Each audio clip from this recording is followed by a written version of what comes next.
All right, we are all set. Thank you, Erin.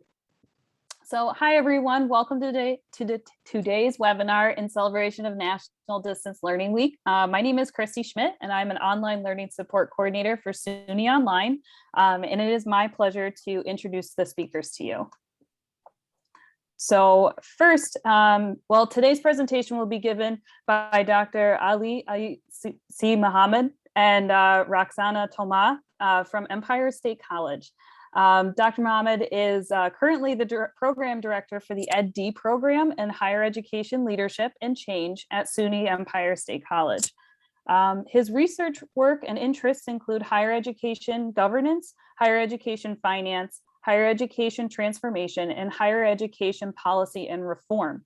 He was awarded a Fulbright Scholarship in 2012 to Northern Europe. He also earned his PhD in comparative international higher education. Dr. Toma is the Associate Professor of Policy Studies in the School for Graduate Studies at SUNY Empire State College. Dr. Toma takes an interdisciplinary approach to examine social capital models of attitude and value formation. Her doctoral research on corruption earned her the Graduate School Dissertation Award at North Carolina State University, and she is the recipient of the Susan H. Turbin Award for Excellence in Scholarship at SUNY Empire State College. Her work continues to focus on social capital and community building, and she is looking to expand it to include students and faculty research collaborators from Europe and the Middle East. Just want to say thank you and welcome everyone. Thank you very much, Christy. And thank you, Erin. Of course, we'll check out the chat. Thank you again. I'm ready to start. Ali, we're talking today about building community and social capital in research-based and analytical thinking online courses at the graduate level. The field, as you all know, practitioners, the field of distance education has already proved its validity and value, and research indicates that there is no difference between distance education and face-to-face education.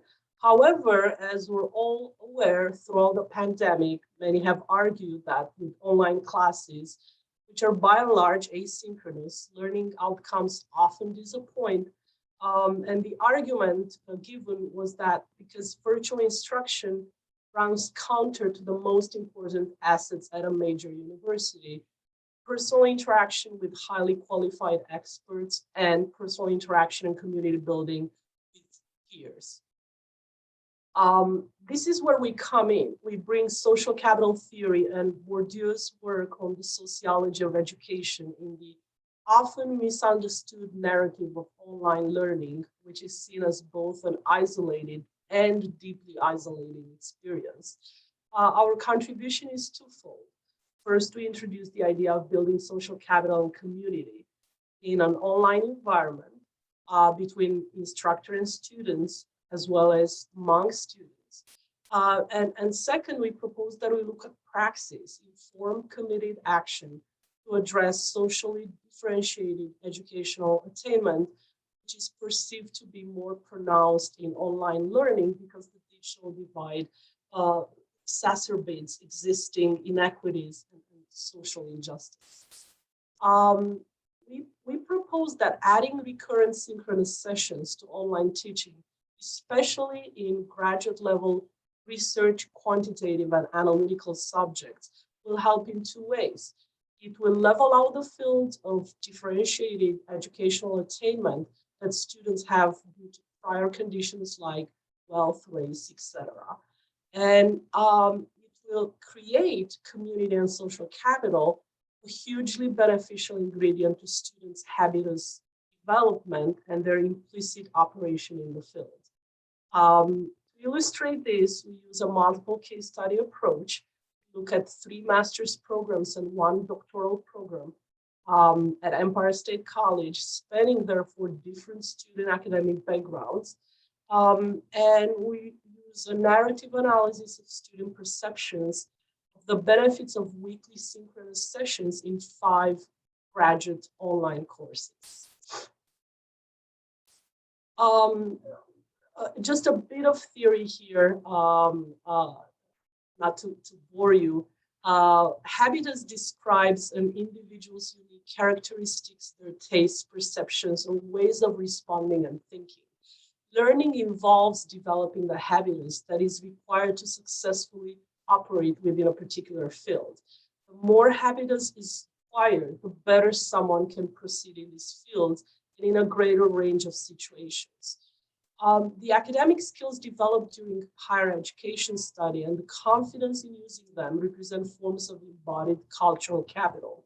These capacities and dispositions are not simply acquired by individuals, they're also caught up in other forms of capital that are brought by social networks and social connections generated through enrollment and engagement in the program. That is the social capital. Praxis, in general terms, means moving back and forth in a critical way between reflecting and acting on the world.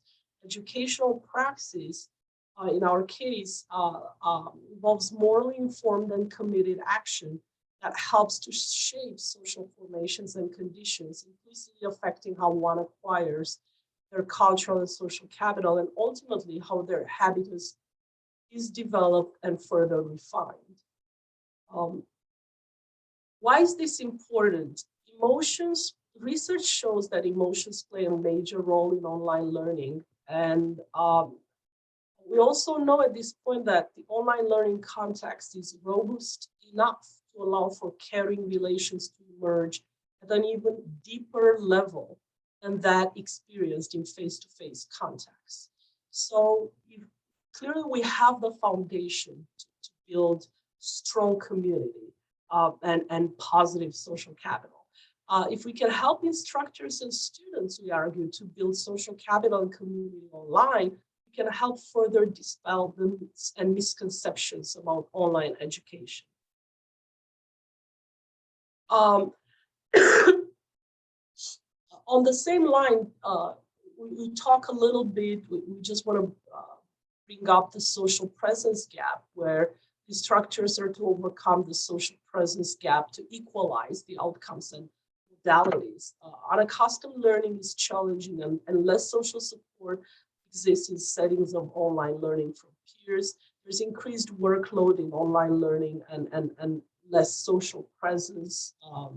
We know that. And going back to the way we understand educational praxis, it really means for us designing online curricula that doesn't stop at content delivery and assigning tasks for assessment purposes, but that intentionally creates spaces for learners to learn together and to reimagine digital forms of informal social spaces for connections similar to playgrounds, cafeterias at a traditional college. All these will help build students' social and cultural capital. Just a bit of a recap summary on the advantages of synchronous teaching and learning. I'm sure a lot of this is evident. It brings instructors and learners to a real-time environment, provides means for instant feedback, real-time responses to questions that may otherwise accumulate in the student's mind if they receive a video in an asynchronous environment. It eases the process of cooperative learning. Students have the choice to prioritize their learning. If it's well used, it promotes clear communication among students and between instructor and students. Discussion in real time allows for ideas to emerge quickly and quicker, for sure, than in an asynchronous environment based solely on discussion posts. It gives the opportunity to smooth discussion. It identifies emergent questions. It gives students the chance to develop their presentation skills. And ultimately, it's just a far more dynamic form of learning. The idea, the theme of care in education, of pedagogy of care and empathy has been for sure popularized during the pandemic. But this is a crucial element in online learning that's always been needed and that will continue to be essential long after COVID-19 is out of sight. Synchronous sessions, we argue, that they address socially differentiated educational attainment. A key part of the pedagogy of care we're just mentioning is listening to students, engaging in open and authentic dialogue, particularly marginalized and disadvantaged students who are struggling with the compounding effects of inequities that already exist in educational systems, and thus providing additional and stronger support to address these concerns and challenges. This, we argue, cannot be done without regular synchronous sessions, especially in research and analytical subjects taught at the graduate level. Live sessions also help incorporate learner diversity and agency into online learning processes, as well as an understanding of students' skills, support, and learning materials that empower rather than reinforce existing inequities. So all these, we argue, works toward a mutually supportive framework that will carry our pedagogic work into a more equitable future. Just a bit on strategies for before we dive into the data analysis and what we've learned this far. Of course, for synchronous sessions, we need to have a clear agenda for the lesson, so it takes work. It's not a meet and greet. These are not easy. We're all aware. It takes a lot of prep work. You need to be less redundant in delivering work. You need to be a good facilitator to work on that, not a dominant instructor. Of course, you need to leave room for students to interact, bring some rules of organization, encourage students to use chat, raise hands, just making sure you provide enough opportunity for everyone to participate. Again, we're not talking about lectures, video lectures, right? We're talking about actual live classes. I will let my colleague take over from here on. All right, thank you. Thank you so much, Roxana. Based on this great theory that Roxana has introduced and presented to us, we decided to go ahead and get some data, some empirical data for what we are talking about in order for us to ground some of what's said in the theory in some of the practice. So we are trying to get students' ideas and perceptions about these synchronous sessions that both of us have been including in our classes, in our asynchronous teaching, and at the same time we are big fan. We talked already about that. Both myself and Roxana are very. We are big fans of synchronous learning. Compounded with some asynchronous learning. So we have student perceptions in 3 master's programs in policy studies, that's social and public policy, community and economics development, and work and labor policy. The courses taught, the courses for which we have the information are courses taught in spring 2020 to the present time. So that those courses include research methods, public policy analysis, and the capstone project. I need to do the change.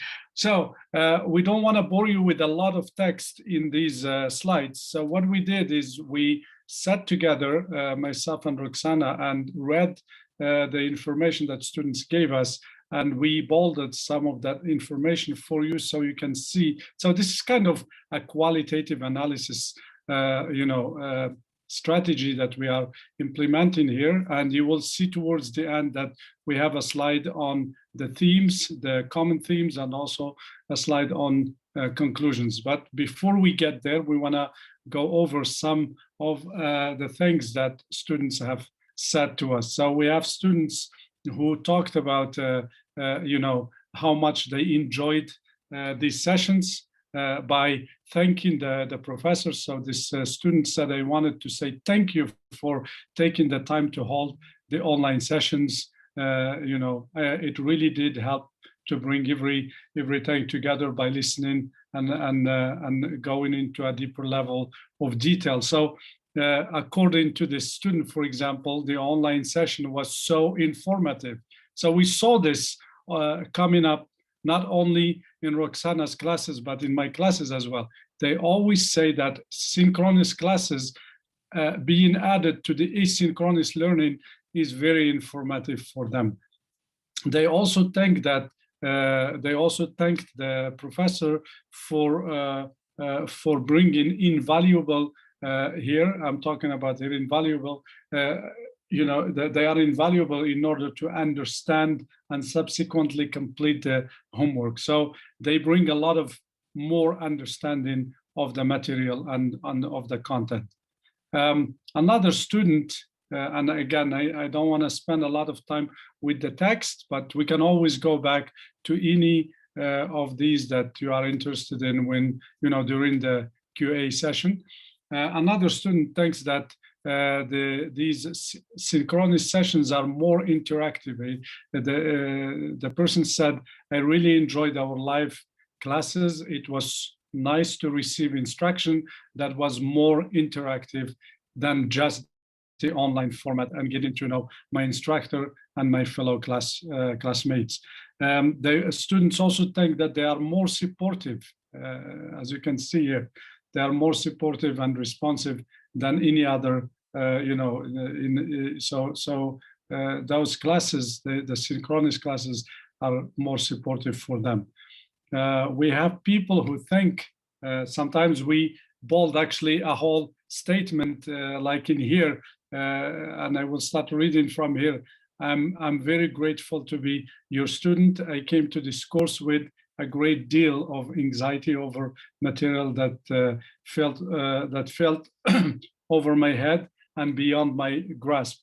What I am experiencing this is great, a learning environment that is encouraging, open, and strengths-based. So that's very interesting. Then the student carried on towards the end of this slide, where towards the end of his or her quote by saying, I know you will say it is your job and you are correct, but you do your job with what I believe is true care and concern.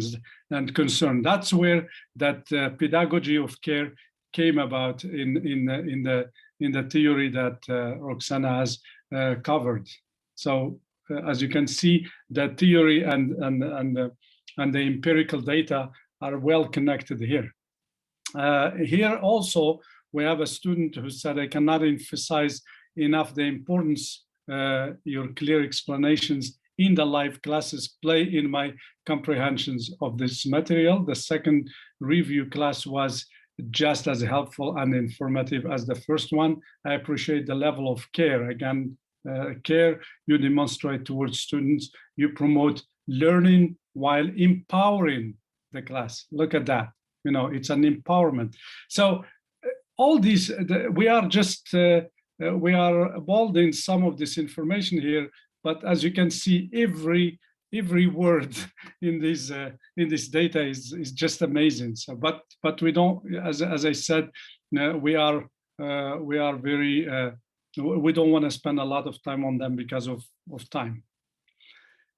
Okay, so another student says having live and interactive classes was amazing. Again, so that's for them, live and interactive are more are as interesting as the asynchronous, and they are adding even more learning to their skills and their knowledge. Really appreciated the evening sessions. And being able to engage with the professor helped to bring life to a topic I was terrified of. So there are students sometimes who are terrified of quantitative research, for example, and statistics. So, you know, having these sessions probably is as helpful to them because you can explain to them what correlation is without them trying to figure it out in a video that you send them or otherwise a chapter that they have to read, etc. So that 1 hour or 1 hour and a half makes a huge difference in their lives. A week makes a huge difference. Another student says this course is this course is a difficult one online. Professor Toma here, you know, the student mentioned the name of the professor, so you know whose is this. Took a lot of time to do sessions online so we could interact with her and the other students. You see, it's not just interaction with the professor that they are interested in these sessions, but also with each other. So that's like a community building type of thing that's going on there. Also, I know that it is time consuming, but I think that these live sessions help tremendously, and especially those who may need extra help. Again, that's a very interesting thing. That's why we bolded this one, needing extra help. So you never know who is that student who needs extra help. But when you are holding this on a in a chronological way, you know those students will be there, even if you make those sessions sometimes optional, because they know that they will get extra help. Another one about Professor Toma took time to have office hours during the semester, which provided a much needed connection with classmates during their challenging times. So we saw extra time, here is the challenging times. So students need these times for exactly these reasons they are talking about here. I love that Professor Toma held live office hours. In addition, she made the class very engaging and fun. So again, the sessions are engaging and they are fun. This was a refreshing change from the written discussion in Moodle. So they are trying to see, they are trying to situate the synchronous sessions in relation to what's in the Moodle for them, like discussion, you know, like discussions that they are having on Moodle. So they are thinking that these synchronous sessions are a refreshing change from those discussions they are having asynchronically, meaning you know, here we are and we can talk in 1 hour or 1 hour and a half instead of writing to each other and listen to each other and build the community and everything else that we talked about earlier. Some students also think that those live online classes saved me both educationally and personally. So they played a role, not only the academic role and educational knowledge, the educational role, knowledge, skills, and also, but also personal, right? For lack of a better word, it sucks to not have much human contact. So we are keeping the language, as you can see, so we can express the point of, you know, synchronous, the perception of students. Online school can feel isolating.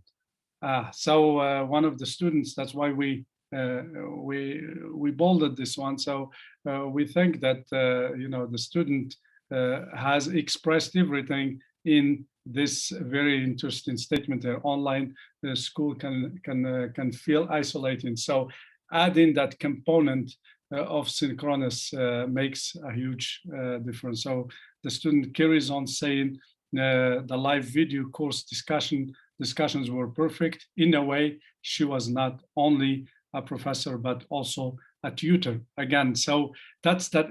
So if you connect this tutor to extra help that we talked about earlier and so forth, you will see some kind of you know, a chronology there. So they don't see the professor in synchronous sessions just as a professor, but they see the professor also as a person who is there caring about them, you know, trying to help them, you know, tutoring them, etc. the live sessions were extremely helpful for me to fully grasp the concepts, and they gave me confidence when it came time to work on the midterm and the final. So that's another milestone right there. So they are looking forward to these sessions for personal and educational purposes, but also for making sure that they are doing very well academically, and the academic achievement is needed as well for them. So they gain confidence. Let's say they measure their own confidence of doing well in their midterms and finals and other assignments by connecting well in synchronous sessions with their teachers, their professors, and the other students, and kind of like check their knowledge right there easily than in asynchronous mode. The video office hours reminded me of the value of live collective class discussion and the insight that can be achieved through verbal instruction. So this is just more and more reinforcing the importance there. And we think that this phrase is very important as someone with a learning disability who has always had to overcompensate to succeed academically. Dr. Toma's teaching style, clear and concise communication, organization and thoughtful manner during the live sessions have allowed me the opportunity to enjoy the learning process. So these synchronous sessions are very helpful for those students who need extra help and students with learning disabilities as well. So another student thinks that his or her favorite aspect of the course is a flipped classroom model, which we talked about it, myself and Dr. Toma, and this is exactly how she's teaching, she said, and that's what the students are reflecting upon. In terms of the doctorate classes, as Christy mentioned earlier, I'm leading the new doctoral program, EDD program in higher education leadership and change, here at the Empire State, at SUNY Empire State College. And we just started, this is a new program. We just launched it in the fall 2021.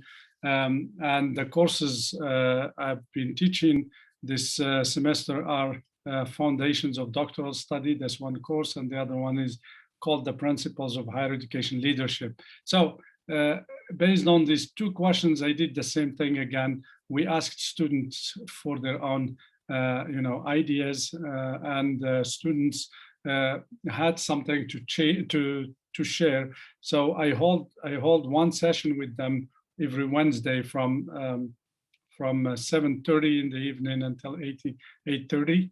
Sometimes it goes until 9.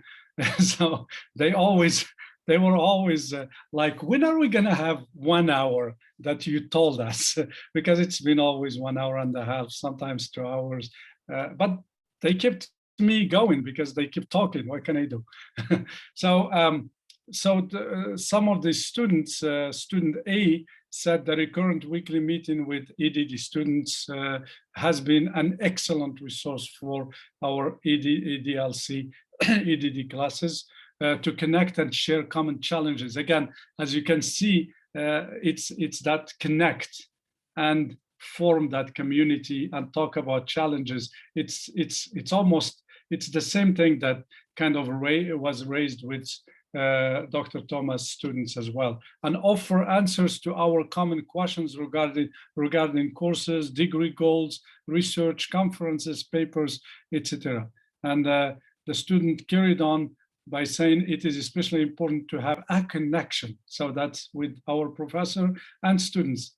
It's amazing. Here is a doctoral student saying almost the same thing in a little bit of different words, as the master students, the master student earlier. The student B said, much of great endeavors and worthwhile efforts have their healthy, strong roots in relationships built on mutual trust and support for each other.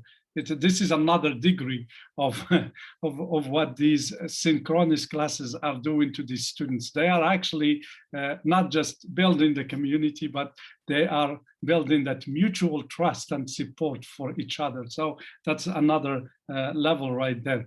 And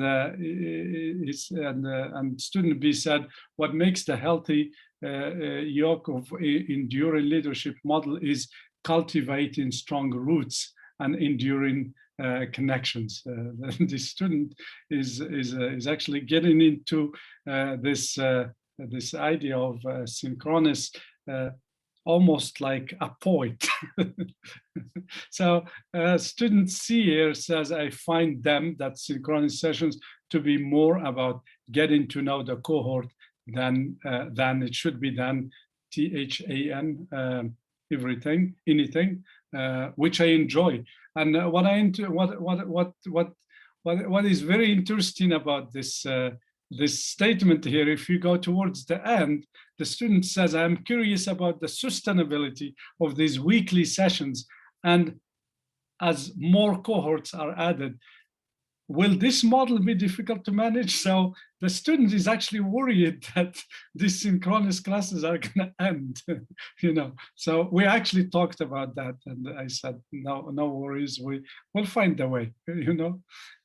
Student D was talking about research has demonstrated that the best predictor to being resilient to overcome challenges is to surround yourself with community and connections. So that's really what they are getting out of these sessions. And carrying on here, having returned to the student role over 20 years, you have to keep in mind that some of these people, they were out of the classroom more than 10 or 20 years, and they came back to get a doctorate, for example, like this student. This level of support is essential, especially during the first semester of the program. So here, the professor for taking the time, you know, and spending the energy on creating and supporting this opportunity to keep us engaged. So there is there are a lot of things here. There is building the community, there is engagement, there is support, and so forth. So, and they are actually the same things that were mentioned already by master students in different other ways. Learning and collaboration is what the student is talking about. The natural dynamic that occurs when two or more people are interacting live over the internet is not replicable to a videotaped, pre-recorded session. Dr. Toma mentioned that when she was presenting the theory, exactly, the videotape is not going to replace that you know, connection that you have with students during the synchronous sessions. And as you can see me, I'm a little bit you know, enthusiastic about it as I'm talking about it. That's actually what I feel. So the last comment from one of the students says, the synchronous can be lonely and isolating, and when going through a doctoral program, you need support and companionship, right? So that's where these synchronous you know, sessions come from, for them to exactly to have support and companionship in a time where there is a lack of connection worldwide. These meetings allow us to develop relationships, feel supported, and gain experience in a co-curricular setting. So this is very interesting. And the student says, no matter how busy life gets, this 1 hour is something I look forward to each and every week. It's nice to hear that about these sessions. So here are some themes as we were listening to students telling us these things, or let's say as we read through students' perceptions. We thought that the following themes kind of emerged in these common perceptions. One of them is high level of supportive learning and understanding of difficult materials. So we saw that throughout these perceptions and the students' opinions. We saw that there's a lot of supportive learning, understanding of difficult materials, extra help, etc. So we saw that. The other thing is, which is related to the theory that Roxana has mentioned earlier, is social presence gap feeling. So these synchronous sessions are actually doing, that's what they are doing. They are feeling that social presence gap feeling. They provide incredible sense of community and belonging, interactive and engaging environment, empowering students connected to a pedagogy of care. So all these things we saw in both in the theory and in the empirical data. Another one is helpful to students with learning disabilities. Again, we saw that a couple times. Especially helpful for students who struggle more than others. You never know who is struggling and who is not, but these synchronous sessions, really helps those who struggle because they have another platform where they can ask, questions. So that's another layer of support that they have. So they have their asynchronous classes and how they set up on Moodle and so forth. But having this layer is more important as well. So based on what we have discussed here in theory and data, we think that the following conclusions, we ended our presentation with different conclusions. One is we think that synchronous sessions, they revitalize the discussion about benefits of synchronous sessions in online learning, especially in graduate research and analytical courses, because that's the sessions for which we collected data are, as I mentioned earlier, research methods and some of the other sessions that are a little more, that require analytical that have an analytical basis. Another conclusion is that a combination of synchronous and asynchronous seems to work better for adult learners, for students with learning disabilities, and for students who are prone to lower educational attainment because of the added layer of support. So that's really that's an amazing conclusion right there, based on what we just went through. That students have said. And synchronous classes empower students. So there is that level of empowerment there. And another conclusion is synchronous classes give a unique platform to students to build the community and social capital elements of intrinsic to their habitus, and that's so we are trying to basically ground this conclusion into the the theory that was mentioned earlier. So intrinsic to their habitus development and how well they will operate in their respective fields.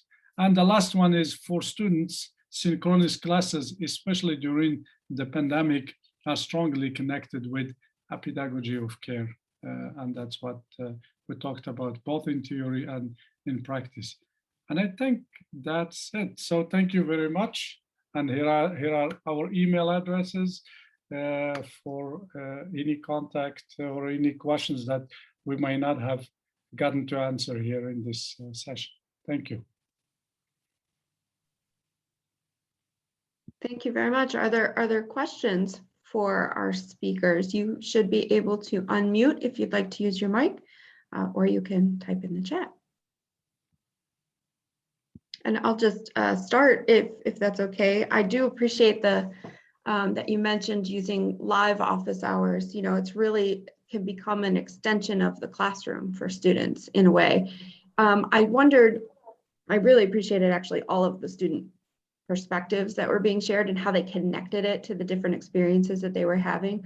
I'm just curious, did you happen to have any students who were less engaged in the synchronous sessions? I know for some students, there's a little bit of nervousness around that, maybe participating live and vocally, but maybe they got over that after a couple sessions, I don't know.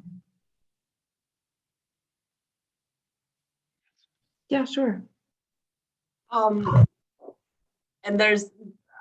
I just need to make sure, excellent question from Laura as well.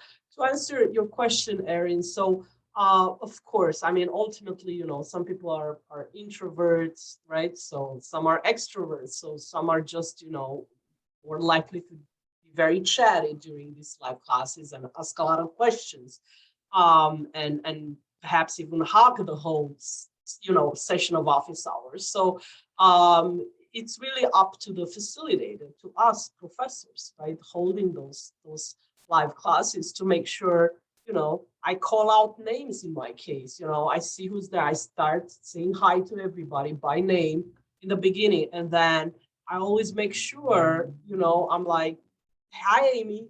I haven't heard from you. Do you have any questions? Are you all good? Please don't be shy. So you just, you know, you need to like kind of like help them along, and they also do get better in time, to what you said, for sure. Something you haven't said is that you know, some students don't show up at first, and then they realize that with this difficult material, they're actually missing out. So they start showing up because they start realizing the value of all this. To answer Laura's question, do students know from the beginning that online classes will have a live component? Absolutely. I opened the course from the very beginning. The dates are in there. I mean, obviously, I'm happy and I'm open to being flexible and move dates around. But from the very beginning, when the course is open, first day of class, actually a week earlier for the preview week, students get in and see that each module, each week, that they all have live classes. Now, I'm always very careful, just in my case, and from what I know, Ali's as well, to not make these sessions mandatory, because we're advertising, right, to adult learners with full-time jobs, with families, and maybe the times I came up with, maybe they work that shift that day and they just can't attend. So I don't take attendance. These are not mandatory. They're hugely beneficial, as you could all see, but they're not mandatory. And then I record them for folks who weren't able to be there that particular night.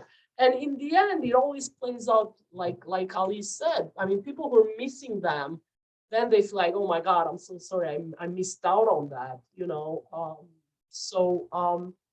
I think I answered your question. Anything more in the chat box? And actually,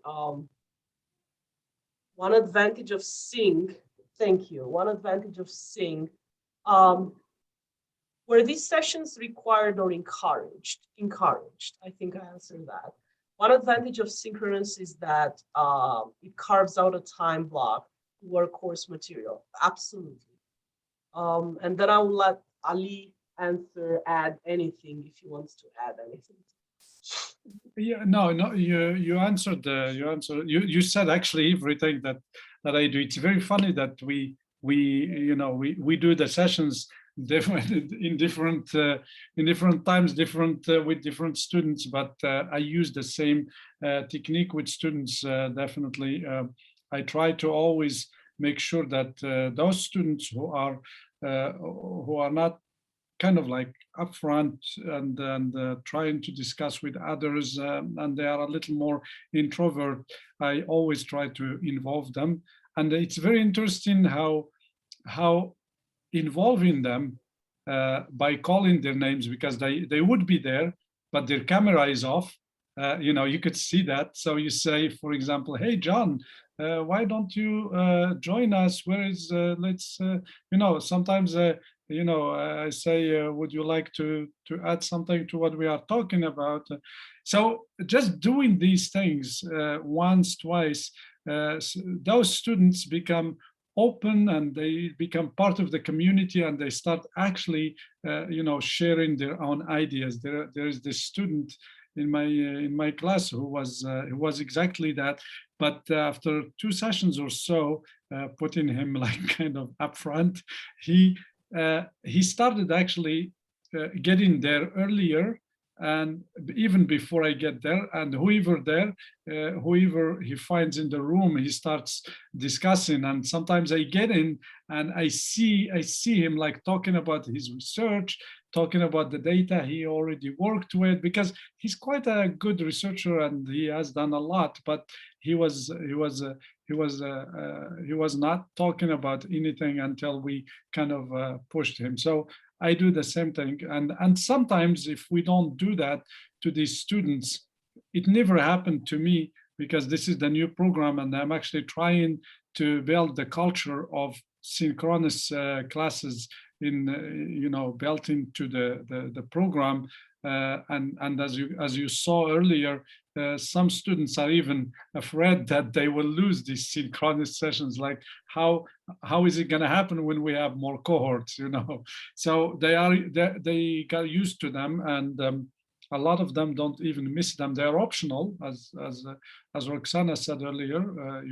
We don't take attendance at all, but the students really love them, and they are there because they see the benefit of these of them. So getting these students involved, even if they show up and they are not saying anything, getting them involved in that community will get them a lot of benefits. So it's really good to involve them, one way or the other. Yeah.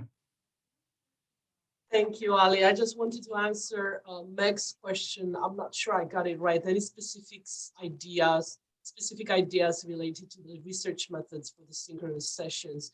In my case, so I teach research methods across 3 masters, and one of the student comment was talking about that. It's really the flipped classroom idea. So I have them, of course, do the normal things, read the book, I bring in a lot of outside material, PowerPoint slides that I created by myself or with colleagues, or they're just open educational resources and etc. So they have to do all that. Then they also have to watch previous recordings of me explaining the material, or like the difficult items in that week. So they have to watch that, and then I follow up with like my live session. So I hope I'm communicating correctly. So their homework is to like pre-watch the recordings of me and already get very familiar, right? And then they meet me live. So when I'm live, my intent is not to lecture like I did on the recordings, on the pre-recordings, right? So they should already like pre-learn, so to speak, by the time they meet me, and then they can have legitimate questions, as opposed to just sitting in the chair and staring at me lecturing. So yeah, so I do that. It's not.